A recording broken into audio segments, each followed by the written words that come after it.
Kuna siku imamu alichelewa msikitini kutoa khutba. Kukawa kuna mwenda wazimu mmoja akawa amepanda pale mimbar, akaenda kuwahutubia Waislamu. Akatoa khutba ambayo mpaka leo haiwezi kufutika kwenye historia. Alipofika pale mimbar akasema, alhamdulillah, kila sifa njema ni za Mwenyezi Mungu ambaye amekufanyeni nyinyi kuwa wawili na akawagawa vipande viwili. Waja'ala minkum fuqaraa litasbiru, na akajalia kwenu nyinyi kuwe na mafakiri, watu wenye hali mbaya, ili waweze kufanya subra, na akajalia kwenu nyinyi kuwe na matajiri ambao watashukuru.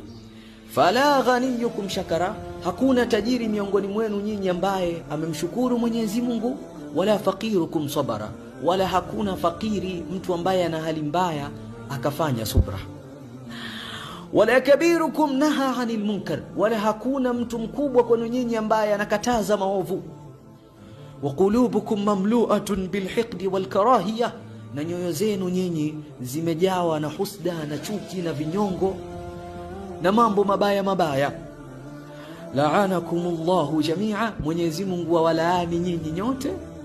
Waqumu ila salatikum ayyuhal munafiqun, na simameni kwa ajili ya swala enyi wanafiki. Allahu akbar. Hii ni khutba unaona kama inachekesha, lakini ina maana kubwa sana.